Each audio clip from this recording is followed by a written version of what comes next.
எங்கள் கொடுவானில் ஒளியை சூரியம் உறவுக்கு கரமிக்கு நீளும் எங்கள் கை குரலையா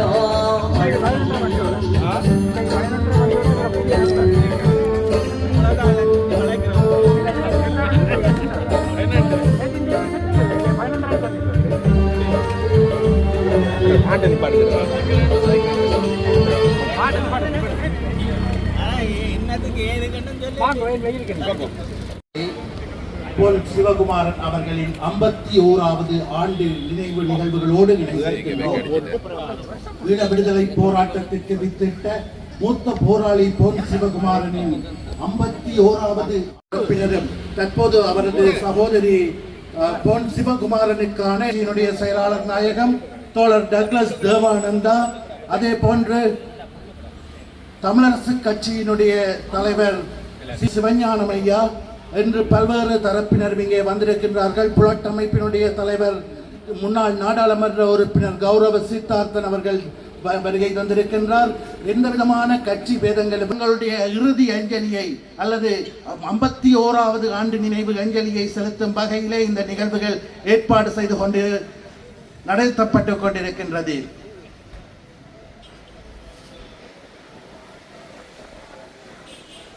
ஈழ விடுதலை போராட்டத்தின் முன்னோடி பொன் சிவகுமாரனுக்கான நினைவு அஞ்சலி நிகழ்வுகள் தற்போது நடைபெற்றுக் கொண்டிருக்கின்ற நிலையிலே ஈழ மக்கள் புரட்சிகர விடுதலை முன்னணியினுடைய மூத்த தலைவர்களில் ஒருவரான சுகு ஸ்ரீதரன் தோழர் அவர்கள் தற்போது அஞ்சலி செலுத்தி இருக்கின்ற நிலையிலே ஈழ விடுதலை போராட்டத்தில் தமிழீழ விடுதலை இயக்கத்தின் ஊடாக தன்னுடைய விடுதலை பயணத்தை ஆரம்பித்த பிந்தன் கனகரத்தினம் அஞ்சலி செலுத்தி இருக்கின்ற நிலையில் புலட் அமைப்பினுடைய தலைவர் சித்தார்த்தன் அங்கே இருக்கின்றார். அதே போன்று மூத்த விடுதலை போராளிகளாக தன்னை இணைத்துக் கொண்ட ஈழ மக்கள் ஜனநாயக கட்சியினுடைய செயலாளர் நாயகம் தோழர் டக்ளஸ் தேவானந்தா அவர்களின் ஆலோசகர் முன்னாள் நாடாளுமன்ற உறுப்பினர் எஸ் தவராஜா அவர்களும் முன்னாள் எதிர்கட்சி தலைவர் என்ற அடிப்படையிலே தன் பல்வேறு செயற்பாடுகளை மேற்கொண்ட எஸ் தவராஜா அவர்களும் இந்த இடத்திலே கலந்து கொண்டு பொன் சிவகுமாரன் அவர்களுக்கு தன்னுடைய அஞ்சல் நிகழ்வை செலுத்தி இருக்கின்றார். அதே போன்று முன்னாள் நடக்க வேண்டும், மக்கள் அவர்களுக்கு உரிய உற்சாகத்தையும் ஆதரவையும் கொடுக்க வேண்டும் என்று கேட்டு அடுத்ததாக உரை நிகழ்வுகளுக்கு ஆயுதம் நடைபெறுகிறது. என்னுடைய அன்பான வணக்கம். நண்பர் சிவகுமார் அவருடைய ஆரம்பகால தமிழீழ போராட்டத்தில் ஈழப் போராட்டத்தின் ஆரம்பங்களில் அவருடன் நானும் பயணித்த ஒருவர். அவர் மாதிரியல்ல, அவருடன் மிக நெருக்கமாக இருந்த ஒருவர். அவரை நான் சந்தித்தது முதன்முதமாக சந்தித்ததே 2வது குறுக்கு தெருவிலே இருந்த தமிழரசு கட்சியினுடைய அந்த அலுவலகத்தை தான் முதலில் சந்தித்தேன். அவர் தமிழரசு கட்சி அலுவலகத்தில் அடிக்கடி வருவார். ஆனால் அதற்காக அவர் தமிழர் கட்சியிலே சேர்ந்து கொள்ளவில்லை. அவர் தன்னுடைய பாதை ஒன்றை புதிதாக வகுத்து கொண்டார்.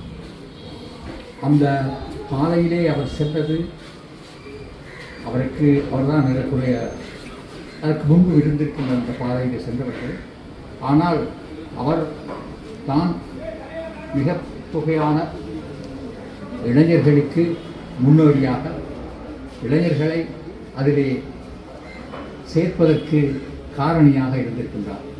பலர் இருந்திருக்கின்றார்கள். இங்கே மிக சுத்தமாகத்தான் இருக்கின்றார்கள். சபேசன் வந்தவுடனே சொன்னார், அண்ணன் அவருடன் இருந்தவர்கள் தான் ஒரு பொதுமகனாக இன்று இங்கே இருக்கின்றேன். அவரை நேரடியாக தெரிந்தவர்கள் வந்து அதிலே ஒரு உண்மை இருக்கின்றது. மிக நீண்ட காலம் 51 வருடங்கள் சென்றிருக்கின்றது. அவர் இறந்து அதில் கொல்லப்பட்டு அவர் தற்கொலை செய்திருந்தாலும் கூட, தன்னுடைய உயிரை தியாகம் செய்திருந்தாலும் கூட, அது ஏறக்குறைய அவர் வந்து தன்னை தமிழ் மக்களுடைய விடுதலைக்காக ஒரு தற்கொலை தான் செய்து கொண்டார். அவர் இங்கு நித்தி சொன்னது போல தனியாக மக்களுடைய விடுதலை என்று சொல்லுகின்ற போது, இன விடுதலை என்று சொல்லுகின்ற போது, அது ஒரு முழுமையான விடுதலையாக சாதி, சமயம், பால் இப்படியான அடக்குமுறைகளில் இருந்து எல்லாம் விடுதலை பெற்று இனமும் முழுமையான ஒரு விடுதலை அடைய வேண்டும் என்பதிலே மிகவும் கவனமாக தன்னுடைய செயற்பாடுகளை செய்து வந்தவர். தமிழ் மக்களுடைய துரதிர்ஷ்டம், அவர் மிக இள வயதிலேயே எங்களை விட்டு பிரிக்கின்ற ஒரு நிலை ஏற்பட்டது. ஏனென்றால் அவர் போல உண்மையிலேயே மிக தியாகமாக தன்னுடைய வாழ்க்கையை முதல் தமிழ் மக்களுடைய போராட்டத்தில், விடுதலைக்கான போராட்டத்தில் தன்னுடைய உயிரை கொடுத்தவர் சிவகுமார். அது நான் நினைக்கின்றேன். அதன் பிறகுதான் பலர் தன்னுடைய உயிரை கொடுத்திருக்கின்றார்கள். அவர் ஒரு முன்னோடியாக இருந்திருக்கின்றார். அவரை நாங்கள் அனைவரும் நினைவு கூற வேண்டியது கட்டாயம். தொடர்ந்து இந்த பகுதியிலே அதிலே டாக்டர் சேவானந்த் அவர்களுக்கு ஒரு பங்கு இருக்கின்றது, முக்கியமாக நித்திக்கு பங்கு இருக்கின்றது, தவராயாக்கு பங்கு இருக்கின்றது. இப்படியாக பலர் மாறி மாறி இதிலே பங்கு கொண்டிருக்கின்றார்கள். பங்கு கொண்டு அவரை நினைவு கொண்டு வருகின்றார்கள். அது மக்கள் மத்தியிலே ஒரு எழுச்சியை கொடுக்க வேண்டும் என்று நம்பி என்னுடைய சிற்றுரையை முடிக்கின்றேன். நன்றி. நினைவு சிவகுமாரனுடைய நினைவு நிகழ்வை தலைமாதாங்கி நடத்தி கொண்டு நித்தி அவர்களே, மக்கள் ஜனநாயக கட்சியினுடைய தலைவர் மதிப்பார்ந்த டாக்டர் தேவானந்தா அவர்கள், கட்சியினுடைய தலைவர் அன்புக்குரிய சித்தார்த்தன் அவர்கள், இபிஆர்எல் வேண்டிய பிரதிநிதியாக சர்வேஸ்வரன் அவர்கள், சமூக செயற்பாட்டாளர் சுப்பு அவர்கள், இருக்கக்கூடிய விடுதலை விரும்புகின்ற அத்தனை உறவுகளுக்கும் என்னுடைய வணக்கம். சிவகுமாரனுடைய போராட்டத்தின் ஆரம்ப கால அல்லது முயற்சியின் ஆரம்ப காலத்தில் நித்தி அவர்களும் எங்களுடைய பள்ளியங்காட்டை சேர்ந்த மாவா விவேகானந்தன் அவர்கள் இணைந்து செயல்பட்ட காலத்தில் அவர்களோடு தொடர்பில் இருந்தவர்கள் சந்தித்தவர்கள். இந்த சிவகுமாரனை பொறுத்தவரையில் 1974ஆம் ஆண்டு ஜனவரி மாதம் 10ஆம் தேதி நடைபெற்ற தமிழராட்சி மாநாட்டில் அப்பொழுது எஸ்பியாக இருந்த சந்திரசேகர அவர்களுடைய வழிநடத்திலே நடைபெற்ற அசம்பாவிதம் காரணமாக இந்த சந்திரசேகராவை எப்போதாவது பழிவாங்க வேண்டும் என்ற எண்ணப்பாடு வந்து தெளிவாக இருந்தது. அந்த மரணங்களுக்கு பதில் சொல்ல வேண்டும் என்ற எண்ணம் இருந்தது. அதற்கான ஒரு முன்னோடியாக அவர் போராடினார். கடைசியாக தன்னை பாதுகாத்துக் கொள்ள முடியாத ஒரு கட்டத்தில் சைவைப்படுத்தி தன்னைத்தானே இந்த விடுதலை வேட்கைக்கு ஆகுதியாக்கினார். அதைத் தொடர்ந்துதான் பல்வேறு போராட்டங்கள், போராளிகள் உருவானார்கள். நான் தமிழரசு கட்சி என்ற வகையில் சொல்ல வேண்டும். அவர் தமிழரசு கட்சியோடும் குறிப்பாக எங்களுடைய தலைவர் அமிர்தலிங்கம் அவர்களோடும் இங்கே நெருக்கமான ஒரு உறவை பேணிக் கொண்டிருந்தார்கள். அவர் கட்சியிலே சேர்ந்தவர் என்று நான் சொல்லவில்லை. கட்சிக்காரர் எல்லாரும் கட்சியிலே சேர்ந்ததும் இல்லை. வெளியில் இருந்தாலும் கட்சிக்காரர் தான். அவர் ஒரு கட்சி ஆதரவாளர் இருந்தார். அந்த விடுதலை அவருடைய உணவாகவே இருந்தது. உண்மையாக இன்றைக்கு அல்லது தொடர்ந்து இத்தனை காலம் எங்களுடைய வயதிலே தமிழ் மக்களுடைய எண்ணத்திலே ஒரு விடுதலை வேட்கை கொழுந்து எரிந்து கொண்டிருக்கிறார்கள். அதற்கான ஆரம்பகால கர்த்தாக்களிலே சிவகுமாரன் ஒருவர்.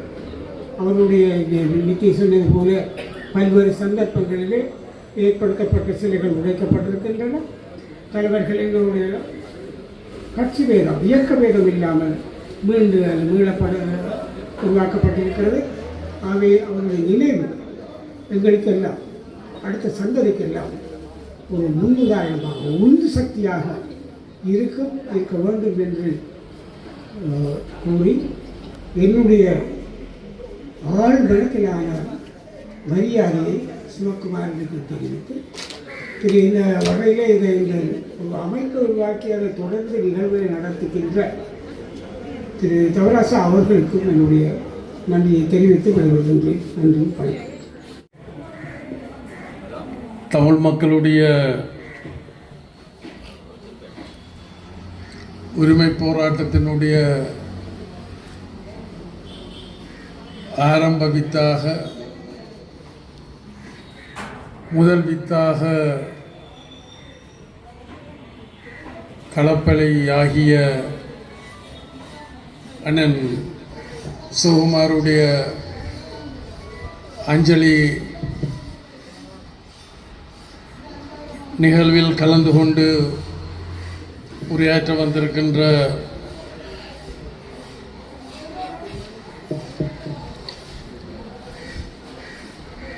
அதனுடைய இந்த நிகழ்வினுடைய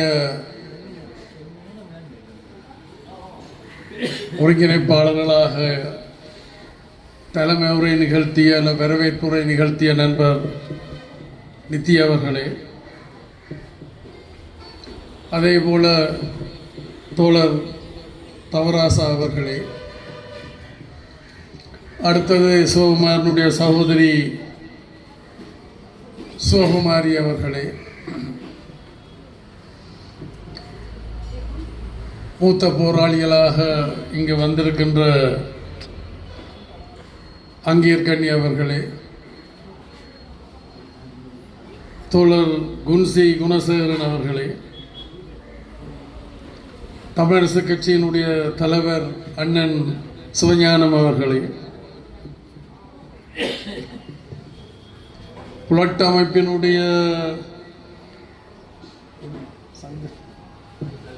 அமைப்பினுடைய தலைவர் சகோதரர் சித்தாந்தன் அவர்களே, தமிழ் சமூக ஜனநாயக கட்சியினுடைய தலைவர் தோழர் சு ஸ்ரீதரன் அவர்களே, முன்னாள் மாகாண சபை உறுப்பினர் தோழர் விந்தன் அவர்களே, மூத்த போராளி தோழர் ஞானசக்தி அவர்களே, EPRF அமைப்பினுடைய பிரதிநிதியாக வந்திருக்கின்ற சர்வேஸ்வரன் அவர்களே, மாவை அண்ணின் புதல்வர் கலையமுதன் அவர்களே, தோழர் செந்தூரனே மற்றும் இந்த உரிமை போராட்டத்தினுடைய விழுதுகளாக வந்திருக்கின்ற உங்கள் அனைவருக்கும் வணக்கம். எனக்கு முன்னால் உரையாற்றியவர்கள் அண்ணன் சிவகுமார் சம்பந்தமாகவும் அதை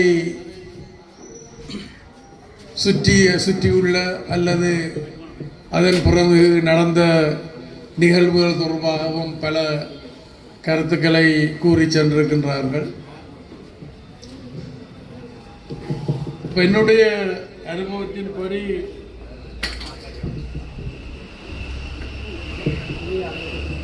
கடந்த கால ஆரம்பகால கசப்பான அனுபவங்கள் அண்ணன் சிவகுமார் அவர்களது கைகளில் வன்முறையை திணித்திருந்தது. அதைத் தொடர்ந்து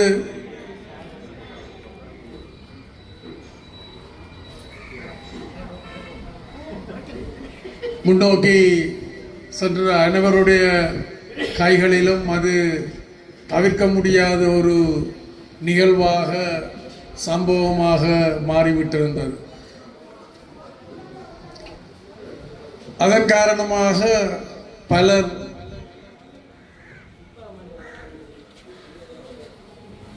இறப்புக்கும் அழிவுக்கும் உட்படுத்தப்பட்டார்கள்.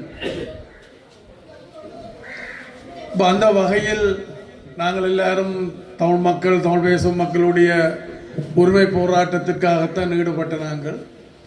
அந்த வகையில் எங்களுடைய போராட்டத்தின் ஒரு விளைவாக அல்லது ஒரு சிறந்த ஆரம்பமாக இலங்கை இந்திய ஒப்பந்தம் கிடைத்திருந்தது.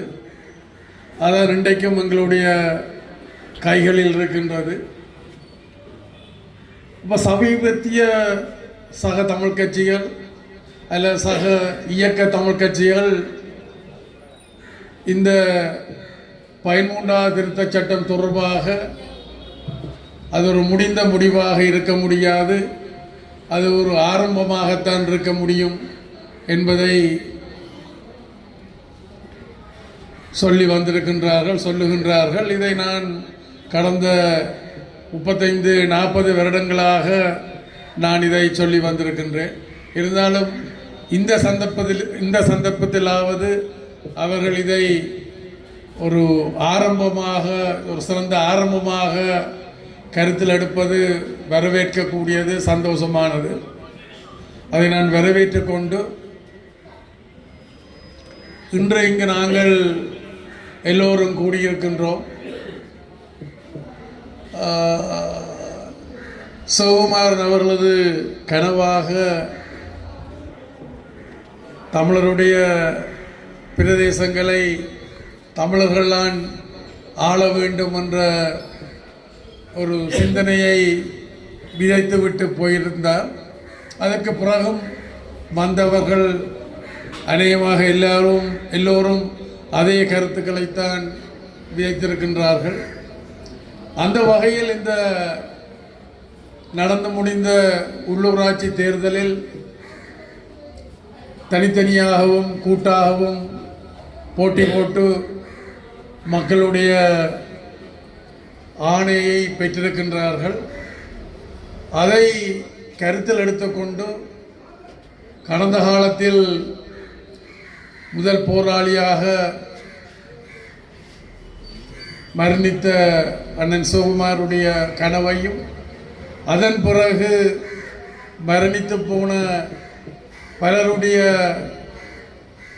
நினைவாகவும் கருத்தாகவும் எடுத்து வர இருக்கின்ற சந்தர்ப்பங்களை சக தமிழ் கட்சிகள் அல்ல சக தமிழ் இயக்க கட்சிகள் அதை முன்னெடுக்க வேண்டும் என்ற கோரிக்கையை முன்வைத்து இந்த வாய்ப்பிற்கு இதனுடைய அமைப்பாளர்களுக்கு நன்றி சொல்லி என்னுடைய உரையை முடித்துக் கொள்ளுகின்றேன்.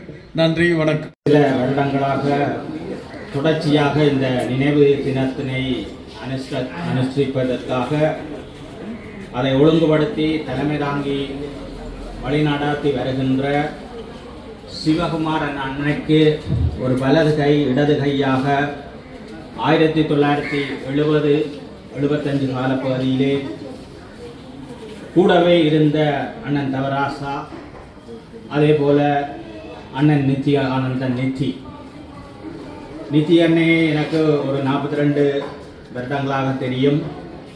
அவர் சிவகுமார் அன்னைக்கு பிறகு ஸ்ரீ சபாரத்னம் அன்னையோடு நெருங்கி இருந்து அந்த இயக்கத்திலே இருந்தவர்.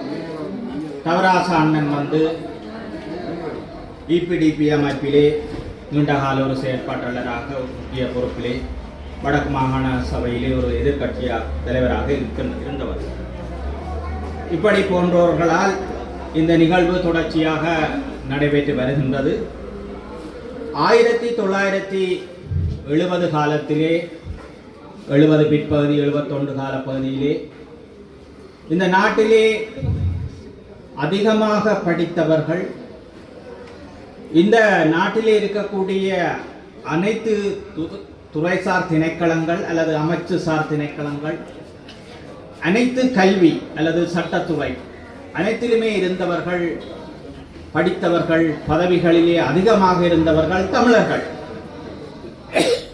அதிலே புறாண்மை கொண்ட ஸ்ரீமா அரசு எங்கள் மீது ஒரு தரப்படுத்தல் ஒரு கட்டமைப்பை கொண்டு வந்தது.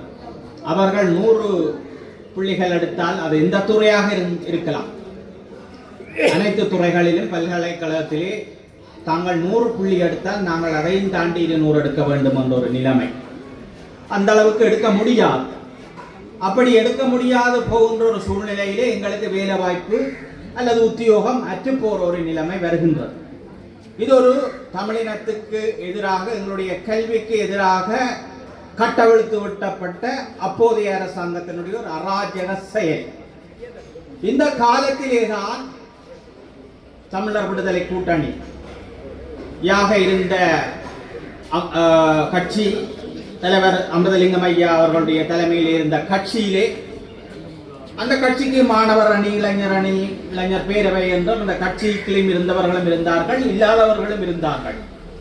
இந்த மாணவர் அணி, இளைஞர் அணி, இளைஞர் பேரவைகளுக்கு இருந்தவர்கள் தான் இங்கே வரிசையில் இருக்கக்கூடிய, நான் நினைக்கின்றேன், ஈழ மக்கள் புரட்சி விடுதலை முன்னணியினுடைய, அதாவது இபிஆர் தலைவராக இருக்கிற அண்ணன் பிரேமச்சந்திரனுடைய சகோதரன் அந்த கட்சியை சார்ந்தவர்கள், அதே போல சித்தார்த்தன் அண்ணன் அவர்கள், தோழர் டக்ளஸ் தேவானந்தன் அவர் போன்றவர்கள் எல்லாம் 1970-71 இந்த இதுக்கு எதிராக குரல் கொடுத்தவர்கள். வன்னியானந்தன், காசியானந்தன், நித்தியானந்த், இப்போ இங்கே உரிய தலைமதாங்கிற நித்தி அண்ணன், தவராச அண்ணன், சிவகுமார் அண்ணன் எல்லாருமே இதற்கு எதிராக குரல் கொடுத்தார்கள். சிறு சபாரட்னம் அண்ணன் உட்பட. அந்த புகைப்படங்கள் கூட பொழுது எங்களோட தொலைபேசிகளில் இருக்கின்றது. இப்படியாக ஒரு கட்டவிழ்த்து விட்டப்பட்ட ஒரு வன்முறையை எங்கள் மீது தொடுத்த பொழுதுதான் சிவகுமாரன் அண்ணன் இதுக்கு எதிராக எழுந்தார். அவரோடு இங்கே இருக்கக்கூடிய இந்த மேடையிலே இருக்கக்கூடிய பலரும் கிளந்தெழுந்தார்கள். ஆனால் அது எங்களுக்கு சாத்தியமற்று போகிற பொழுது அகிம்சை, ஆயுதத்தை தூக்க வேண்டும் என்ற ஒரு முடிவுக்கு சிவகுமாரன் அண்ணன் வருகின்றார். அந்த காலத்திலே 1974ஆம் ஆண்டு தமிழராட்சி மாநாடு நடைபெறுகின்றது யாழ் முத்தவழியிலே. அதற்கான அனுமதியை கேட்கின்றார்கள் அப்போது இருந்த மேயர் அல்புரட் துரையப்பா அவர்களிடம். அவரோ அதை மறக்கின்றார். பின்பு திறந்த வழி அரங்கிலே அது அனுமதியற்றி நடைபெறுகின்ற பொழுது யாழ்ப்பாண கோட்டை போலீஸ் நிலையத்திலே பொறுப்பதிகார இருந்த ASP சந்திரசேகரா விடம் அல்புரட் துரையப்பா ஒரு தகவலை வழங்குகின்றார். இது சட்டவிரோதமாக இந்த மாநாடு நடைபெறுகின்றது, இதை கட்டுப்படுத்துங்கள் என்று. சந்திரசேகரா தலைமையிலே வந்த போலீஸ் அணி தாக்குதலை தொடுக்கின்றது. மின் வயர் அருகின்றது. 9 பொதுமக்கள் சாகின்றார்கள்.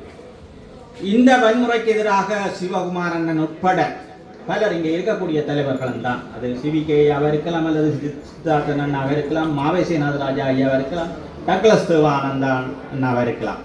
அத்தனை பேருமே அதற்கு எதிராக அன்று கிளந்தெழுந்தவர்கள் தான். அந்த வரிசையிலே அவர் அந்த சந்திரசேகராவை தீர்த்து கட்ட வேண்டும் என்று தான் ஒரு கைத்துப்பாக்கியை செய்து நல்லூர் கோயில் எதிர்க்கு முன்னே வச்சு தாக்குதலை தொடுத்த பொழுது அது ஃபெயிலியர் ஆகின்றது. அடுத்ததாக துரையப்பாவுக்கு எதிராக ஒரு தாக்குதலை தொடுக்கின்றார். அதாவது அங்கே இருக்க கைலாச பிள்ளையார் கோயிலடியிலே அதுவும் பிழைக்கின்றது. அதுக்கு பிறகுதான் 1976ஆம் ஆண்டு துரையப்பா வரதராஜ பெருமாள் கோயிலிலே அங்கே பொன்னாலையிலே சுட்டுக் கொல்லப்பட்ட வரலாறு. அதற்கு பின்பு ஆயுதத்தை தேட வேண்டும், நாங்கள் ஆயுத வழியிலே தான் இனி எங்களை தக்க வைத்துக் கொள்ளணும். அது கல்வியாக இருக்கலாம், அல்லது எங்களுடைய நிலமாக இருக்கலாம், அல்லது உரிமையாக இருக்கலாம். அத்தனையையும் நாங்கள் ஆயுதம் மூலம்தான் தீர்வு காண முடியும் என்ற ஒரு நிலைப்பாட்டுக்கு வருகின்றார் சிவகுமாரன். அவர் அந்த வரிசையிலே இங்கே இருக்கக்கூடியவர்களும் அதே நிலைப்பாட்டைத்தான் எடுத்திருந்தவர்கள். அப்பொழுது இங்கே இருக்கக்கூடிய ஆயுதமேந்திய தலைவர்களும் சரி, அகிம்சையிலே தலைமை தாங்கி இருக்கக்கூடிய மிதவாத கட்சி தலைவர்கள் கூட அதுக்கு பின்னணியாக இருந்தார்கள், ஆதரவாக இருந்தார்கள், ஒத்துழைப்பாக இருந்தார்கள். எல்லாருமே அந்த கட்சிகளே தான் இருந்த இளைஞர்களாகவும் இருந்தார்கள். அப்படியாக இருந்த சூழ்நிலையிலே சிவகுமாரன் அண்ணன் ஆயுதத்தை கொள்வனவு செய்வதற்காக ஒரு வங்கி ஒன்றை தாக்கி அதிலே பணத்தை எடுக்க வேண்டிய ஒரு சூழ்நிலையிலே தேடப்படுகின்றார். அதிலே இங்கே இருக்கக்கூடிய நித்தி அண்ணன், தவராச அண்ணன் உட்பட பலர். ஆனால் அவரை மட்டும் சுற்றி வளைத்த இடத்திலே அந்த விபத்து நடைபெற்றது. இப்படியாக வீரம் செறிந்த முதல் வித்தான விடுதலை வீரனாக தன்னை தற்கொலையாக இந்த மண்ணுக்காக மக்களுக்காக அர்ப்பணித்த இந்த மாபெரும் ஒரு வீரனுக்கு பலர் சிலை அமைத்தார்கள். ஆனால் அத்தனையும் அடித்து நொறுக்கப்பட்டது, தகர்த்தெறியப்பட்டது. ஆனாலும் ஏதோ ஒரு வழியாலே இங்கே நித்தி அண்ணன் சொன்னது போல தலைவர் டக்ளஸ் தேவானந்தா முன்னாள் அமைச்சராக இருந்தவர். அவர் தன்னுடைய சாணக்கியம் அல்லது சாதுரியம், தன்னுடைய முயற்சி, தன்னுடைய நல்லெண்ண அரசியல், அந்த கோட்பாட்டின் அடிப்படையிலே இந்த சிலையை நிறுவி இன்று வரைக்கும் அது நிமிர்ந்து நிற்கின்றது. ஒருவருடைய கை கூட அந்த சிலையிலே இனிமேல் பட முடியாது, ஒரு தினம் அதை அடித்து நொறுக்க முடியாது என்ற அளவுக்கு அந்த சிலை இன்று வரைக்கும் நிமிர்ந்திருக்கிறது. உடைத்த சிலை இந்த மூலையிலே வைக்கப்பட்டிருக்கின்றது. அது மட்டுமல்ல, நாங்கள் உள்ளதே உள்ளது என்றுதான் நான் சொல்வேன்.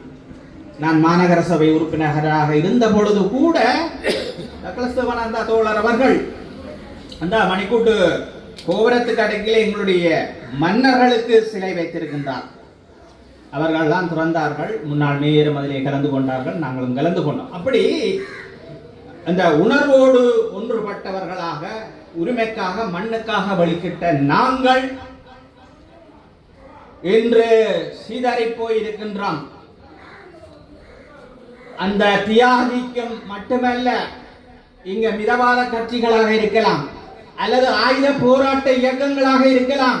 நாங்கள் 60,000 பேரை சிவகுமாரிலே தொடங்கி 60,000 போராளிகளை மண்ணுக்குள்ளே விதைத்திருக்கின்றோம். அத்தனை விடுதலை போராட்ட இயக்கத்திலும் இருந்து விதைத்திருக்கின்றோம். விடுதலையின் பேரில், மண்ணின் பேரில், மக்களின் பேரில், இனத்தின் பேரில், அதாவது எங்களுடைய மொழியின் பேரில், எங்களுடைய கல்வியின் பேரில், அந்த உரிமை என்ற பெயருக்கு நாங்கள் இவ்வளவு தியாகம் பண்ணி இருக்கின்றோம்.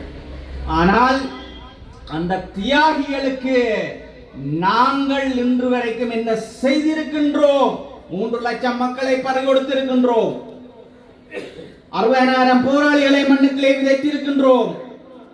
ஆனால் இவ்வளவு பேருக்கும் நாங்கள் என்ன செய்திருக்கின்றோம்?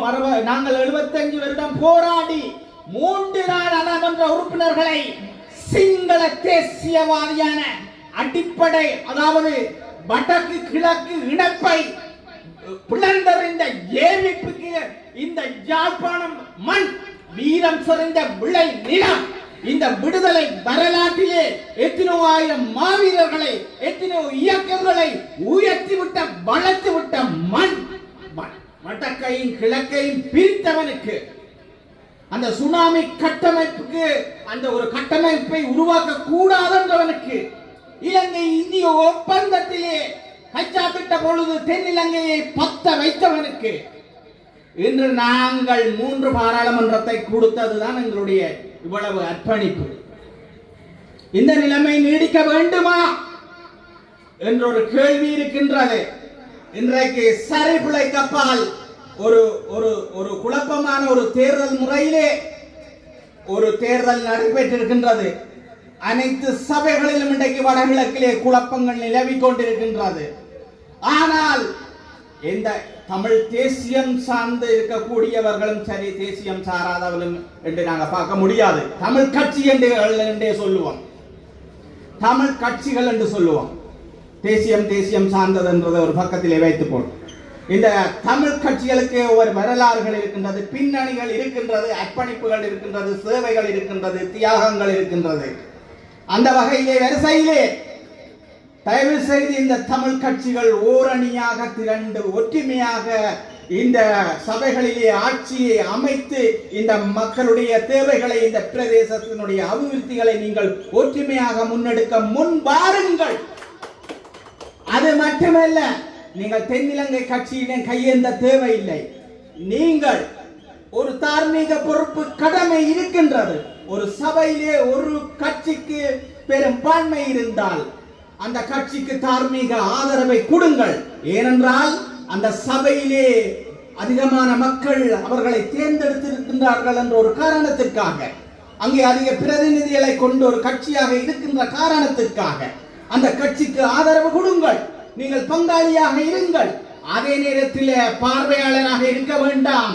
அதே நேரத்தில் அது நிர்வாகம் சரியாக நடைபெறுகிறதா என்பதை கண்காணிக்கவும் வேண்டும் என்று நேற்றைய அந்த தொலைக்காட்சி பேட்டியிலே டக்ளஸ் தேவானந்தா தோழர் அவருடைய கருத்தை நான் பார்த்தேன். நாங்கள் எந்த யாருக்கும் சோரம் போக மாட்டோம். ஆனால் எந்த கட்சி பெரும்பான்மையா இருக்கோ அவர்களுக்கு நாங்கள் ஆதரவை கொடுத்தாலும் அதே நேரத்தில் எதிர்கட்சியிலே தான் இருப்போம். ஆனால் சரியாக நடந்தால் ஒத்துழைப்பு தருவோம் என்று சொல்லி இருக்கின்றார். அது நியாயமான கருத்து, ஏற்றுக்கொள்ளக்கூடிய கருத்து. அதுதான் ஒரு பலமான ஒரு சொற்பிரயோகம். அந்த வகையிலே என்ன பொறுத்தவரையிலே இந்த தியாகிகளுக்கு, நடந்து போன அத்தனை தியாகிகளுக்கும் நாங்கள் செய்ய வேண்டிய கடமை, விடுதலை என்றது ஒரு பக்கம் இருக்கட்டும், அது நீண்ட நெடுங்கால பிரச்சனை, 75 வருட பிரச்சனை. அதையும் நாங்கள் ஒன்று சேர்ந்துதான் தீர்க்க வேண்டும். அதையும் நாங்கள் ஒன்று அதுக்கும் நாங்கள் ஒரு பொறிமுறையை உருவாக்க வேண்டும். வெறுமனே சபைகளில் மட்டும் நாங்கள் ஒன்று கூடுவோம், அல்ல பதவிகளை மட்டும் நாங்கள் பிரித்து கொள்ளுவோம், அல்லது நாங்கள் தேர்தல்களை மட்டும் சந்திப்போம். அது மட்டும் இருந்தால் எங்களுக்கு போதாது. தமிழ் கட்சிகள் அத்தனையும் எங்களுடைய இனப்பிரச்சனை விடயத்திலும் ஒன்று சேர வேண்டும். ஒரே கொள்கையிலே, ஒரே கோட்பாட்டிலே, ஒரே நிலைப்பாட்டிலே கூட்டாக தீர்மானித்து ஏகோபித்த முடிவை எடுத்து தென்னிலங்கைக்கு நீங்கள் வைத்து பாருங்கள். உலகம் முழுவதும் உங்கள் பின்னால் நிற்கும், இந்தியா நிற்கும், தென்னிலங்கை பயப்படும். ஆனால் எங்களுக்குள்ளே இங்கே பகமை இருக்கின்றது, போட்டித்தன்மை இருக்கின்றது. நீ பெருசா நான் பெருசா. அவர் என்னத்துக்காக போராடினார்? தீண்டாமை, சாதி ஒழிப்பு, சமூக விடுதலைக்காக போராடினார்.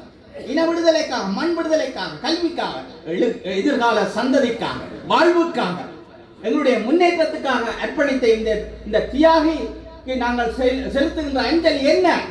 அதை உணர்ந்து கொண்டு செயல்பட வேண்டும். இங்கே இருக்கக்கூடிய தலைவர்கள் பொறுப்புணர்வோடு செயல்படுவீர்கள் என்று நான் நம்புகின்றேன். என்னுடைய கூட பிறந்த 2 சகோதரிகள் மாவீரர்கள் உட்பட 60,000 பேருக்கும் நாங்கள் செலுத்துகின்ற உண்மையான அஞ்சலி, சிவகுமார் அண்ணன் உட்பட அவருக்கும் சேர்த்து நாங்கள் உண்மையான அஞ்சலி செலுத்துவோம் என்றால், அந்த தியாகத்தை நாங்கள் மதிப்போம் என்றால், அந்த தியாகத்துக்கு நாங்கள் ஒரு பெருமதி இருக்கென்று நினைப்போம் என்று சொன்னால், அதன்பால் நடப்போம் என்று சொன்னால், அதை உளமாற நேசிப்போம் என்றால், நாங்கள் நிச்சயமாக ஒன்று பட்டேயாக வேண்டும். இன விடுதலைக்காக, எம் உரிமைக்காக ஒன்றுபடுங்கள். நாங்கள் வென்றே தீருவோம். அதை நீங்கள் செய்ய தயாரா? இந்த இடத்திலிருந்து சபதம் எடுத்து நீங்கள் அதை முன்னெடுங்கள். நிச்சயமாக சிங்களவன் பயப்படுவான், சர்வதேசம் எங்கள் பின்னால் நிற்கும். நாங்கள் இணைந்த வடக்கு கிழக்கு மாகாணத்திலே நிச்சயமாக ஒரு மாநில சுயாட்சியை பெறுவதற்கு நாங்கள் தகுதியுடையவர்களாக இருக்கின்றோம். அதை நாங்கள் சேர்ந்துதான் செய்ய வேண்டும் என்று கேட்டு, இந்த இறந்து போன இந்த மண்ணுக்காக மரணித்த ஒரு மாணவனாக இருந்த எங்கள் மாவீரன் அண்ணன் சிவகுமார் அண்ணனுக்கும் இந்த இடத்திலே எனது மனதார நெஞ்சார்ந்த அஞ்சலியை செலுத்தி நிறைவு செய்கின்றேன். நன்றி, வணக்கம். தியாகி சிவகுமாரனுடைய 51வது நினைவு தினத்தை நடத்தி கொண்டிருக்கிறோம். சிவகுமாரனுடைய முக்கியத்துவம் என்பது இப்போது இருக்கக்கூடிய தலைமுறையினருக்கு நிறைய பேருக்கு தெரியாதிருக்கலாம். எமது 30 ஆண்டுகளுக்கு மேலான நீண்ட நெடிய ஆயுத போராட்டம் நடைபெற்றது. இந்த ஆயுத போராட்டத்தில் ஆரம்ப காலத்தில் இணைந்து கொண்டவர்கள் எல்லாமே மிகவும் ஈழத்தை நேசிக்கின்ற, உணர்வு பூர்வமாக, அறிவுபூர்வமாக அதனை ஏற்றுக்கொண்டு செயற்படுகின்றவர்களாக ஆரம்ப காலத்தில் நிறைய பேர் இருந்தார்கள். அந்த இளைஞர்களை அதை நோக்கி நகர்த்துவதற்கான ஒரு உந்து சக்தியாக அல்லது ஒரு ஆதர்ஷ நாயகனாக சிவகுமார் இருந்தார். ஏராளமான இளைஞர்களை ஈழ விடுதலை போராட்டம் நோக்கி அல்லது ஆயுத போராட்டம் நோக்கி நகர்த்துகின்ற ஒரு இன்ஸ்பிரேஷனை கொடுத்த ஒரு முன்னாள் போராளி அல்லது ஒரு ஆதர்ஷ நாயகன் என்று சொல்லக்கூடியவர் சிவகுமார். அவர் கொல்லப்படுகின்ற போது அல்லது அவர் தற்கொலை செய்து கொண்ட போது நான் பாடசாலை மாணவன். அப்போது இது மிகவும் கிட்டத்தட்ட தமிழ் பிரதேசம் முழுவதுமே மிக பரபரப்பான ஒரு விடயம். இது ஒரு விதமான ஹீரோத்தனம், அதாவது ஒரு விதமான தன் உயிரைத்தானே மாய்த்து மக்களுக்காக மாய்த்து கொண்டார் என்பது எல்லோர் மத்தியிலும் அது ஒரு மிகப்பெரிய ஒரு ஆச்சரியத்தை, ஒரு விதமான உணர்ச்சியை எல்லாம் ஏற்படுத்தியிருக்கக்கூடிய ஒரு விடயம். ஒரு பாடசாலை மாணவனாக நானும் இந்த மிகப்பெரிய கூட்டத்திலே ஒருவனாக கியூவில் நின்று அதற்கு போய் வேம்பிராய் மயானம் வரை போய் அவர் சிலைக்கு பக்கத்தில் உட்கார்ந்து அமிர்தலிங்கம், திருமதி அமிர்தலிங்கம் போன்றவரெல்லாம் பேசுகின்ற போது ஈழத்து பகத்சிங் சிவகுமாரன் என்று சொல்லி அவர்கள் சிலாகித்து பேசியதெல்லாம் என்னுடைய சிறு வயதிற்கு அவை இன்றைக்கு 51 ஆண்டுகள் கடந்திருக்கிறது. இன்றைக்கும் நாங்கள் சிவகுமாரனை கட்சி பேதமின்றி அனைவரும் வந்து மரியாதை செய்கிறோம் என்று சொன்னால் கண்டிப்பாக ஏற்கனவே பேசியவர் கூறியது போல சிவகுமாரன் எந்த ஒரு கட்சி சார்பானவரும் அல்ல. அந்த நேரத்தில் அப்படியான கட்சிகளும் இருக்கவில்லை. அவர் ஒரு ஈழ மக்களுக்கான விடுதலை போராளி. அதனால தான் இன்றைக்கு வந்து எந்த ஒரு கட்சி பேதமும் இல்லாமல் அத்தனை பேர் இருக்கிறோம். என்னென்னு சொன்னால் எல்லோருமே ஈழத்துக்காக போராடி, இங்கே இருக்கிற எல்லோருமே ஈழத்துக்காக போராடியவர்கள் ஏதோ ஒரு வகையில் நேரடியாகவோ மறைமுகமாகவோ அல்லது ஆயுதம் எடுத்தோ அல்லது அறிவு ரீதியாகவோ எந்த வகையிலேனும் பல்வேறு வகையிலும் போராடியவர்கள் தான். ஆகவே இங்கே இருக்கக்கூடிய எல்லோருக்குமான ஒரு இன்ஸ்பிரேஷனாக இருந்தார் என்பதுதான் இங்கே முக்கியமானது. இன்றைக்கும் வந்து அந்த நிலைமைகளுடைய தேவைகளை நாங்கள் தள்ளிக்கொண்டிருக்கிறோம். அதாவது கட்சி பேதமற்ற ஈழ மக்களின் நலனுக்காக சேவை செய்ய வேண்டிய கட்சி பேதங்களை தாண்டி ஈழ மக்களுக்காக ஒன்றுபட வேண்டிய ஒரு நிலையிலே நாங்கள் இருக்கிறோம். அதற்கான ஒரு இன்ஸ்பிரேஷனாகவும் சிவகுமாரனுடைய இந்த விழா எடுத்துக்கொள்ளப்பட வேண்டும். அந்த வகையிலே இளம் தலைமுறை எங்களுடைய முன்னாள் போராளிகள் அல்லது முன்னைய மூத்த போராளிகள் இவர்களுடைய ஒவ்வொருவருடைய தனித்துவங்கள் என்ன, தியாகங்களுடைய முக்கியத்துவம் என்ன என்பதை புரிந்து கொண்டு அடுத்த கட்டம் நோக்கி நகர்வதற்கு அவர்கள் தங்களை தயார் செய்ய வேண்டும் என்று நான் இந்த இடத்துல கேட்டு எனது சிற்றுரையை முடித்துக் கொள்கிறேன். நன்றி, வணக்கம். இந்த நினைவு நிகழ்வில் பங்குபற்றுவதற்கு எனக்கு சட்டமன்ற பாட்டாளர் பற்றி எனது நன்றியை சொல்லிக் கொள்வேன். சிவகுமாரன் உருவாகின காலம், சிவகுமாரன் என்ற ஒரு போராளி உருவாகின காலம் மிக முக்கியமான ஒன்று. 70கள முற்பகுதியில் உங்களுக்கு தெரியும், 71ஆம் ஆண்டு இந்த நாட்டின் தென்னிலங்கை இளைஞர்கள் கிளர்ச்சி செய்து 10,000 இளைஞர்களுடைய சடலங்கள் கடலி கங்கையில் மிதந்த காலம். அதே மாதிரி இங்கே இருந்து கிட்டத்தட்ட 78-79 இளைஞர்கள் கைது செய்யப்பட்டு மிக பிரபலமான 4ஆம் மாடியில் வச்சு சித்திரவதை செய்யப்பட்ட கால், கொல்லப்பட்ட கால் உங்களுக்கு தெரியும். அதில் பங்கு பற்றின ஒரு போராளி சிவகுமாரனின் சகாவா இருந்த புஷ்பராணி அவர்கள் மிக அண்மை காலத்தில், மிக அண்மை நாட்களில் பரிசில் இழந்து போனது உங்களுக்கு தெரியும். அந்த காலத்தில் வந்து சிவகுமாரன் முக்கியத்துவம் என்னன்னு சொல்லிட்டுன்னா, அன்னைக்கு ஒரு இனரீதியான தரப்படுத்தல் அவரை வேகம் கொள்ள செய்தது. அதே நேரத்தில் வந்து அவர் ஒரு சமூக நீதி தொடர்பாக, ஏற்கனவே அவர் நித்யானந்தன் குறிப்பிட்டது மாதிரி சமூக நீதி தொடர்பான அக்கறை அவருக்கு இருந்தது, பால் சமத்துவம் தொடர்பான அக்கறை இருந்தது. அவருடைய இறுதி யாத்திரையில் ஆண்களும் பெண்களுமாக கலந்து கொண்டதென்ற ஒரு விஷயம் இருந்தது.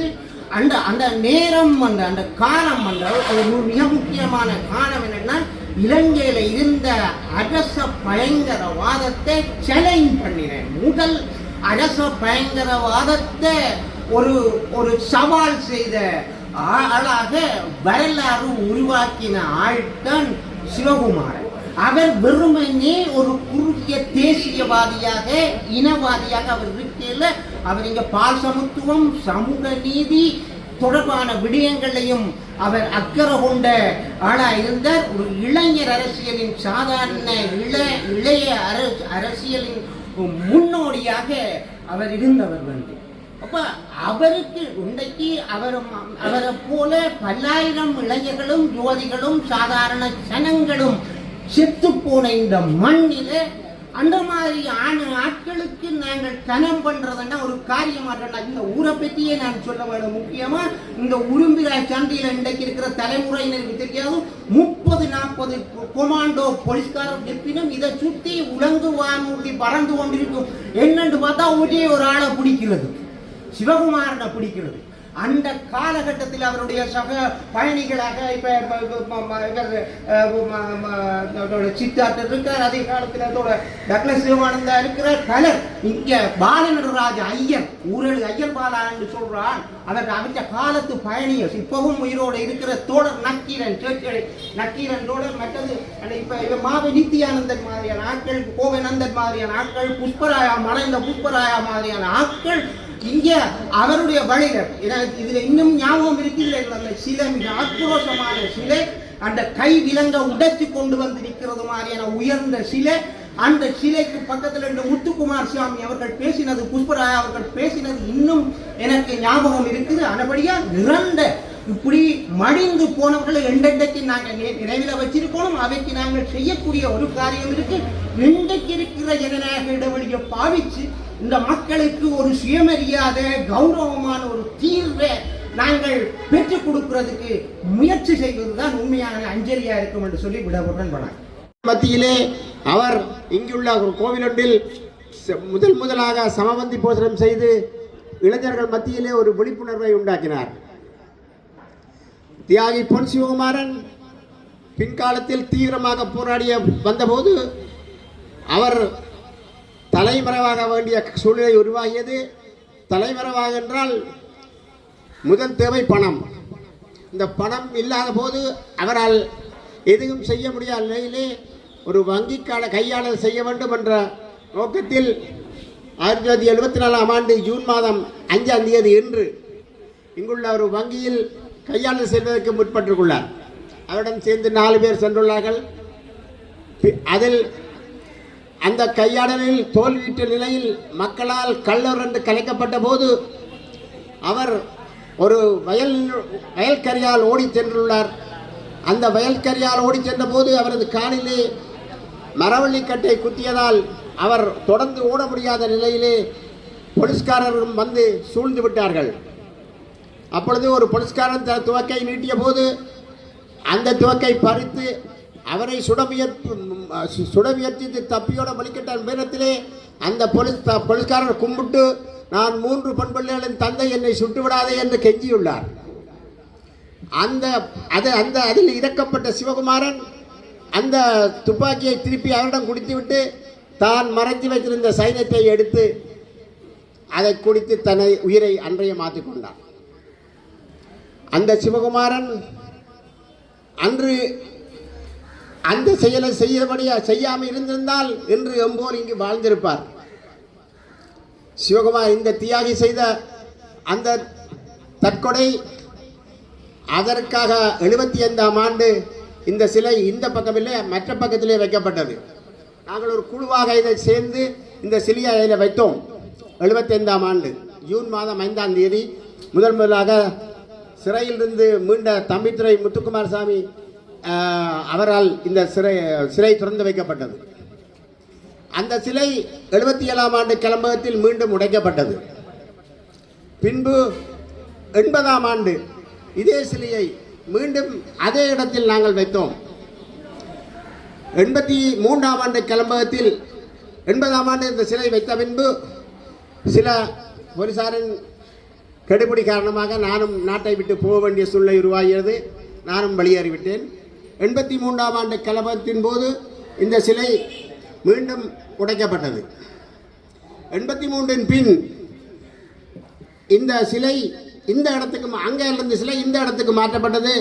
விடுதலை புலிகளின் காலத்தில் இருந்த மாத்தையா என்பவர் இந்த சிலையை ஊர் மக்களின் பணம் சேகரித்து இந்த சிலையை 90ஆம் ஆண்டு அளவில் இதில் வைத்துள்ளார். அந்த சிலையும் திரும்ப இராணுவத்தால் உடைக்கப்பட்ட பின் 98ஆம் ஆண்டு சந்திரிகாவின் காலப்பகுதியிலே இந்த சிலை நண்பர் டக்ளஸ் தேவானந்தா அவர்களால் இதே இடத்தில் உருவாக்கப்பட்டது.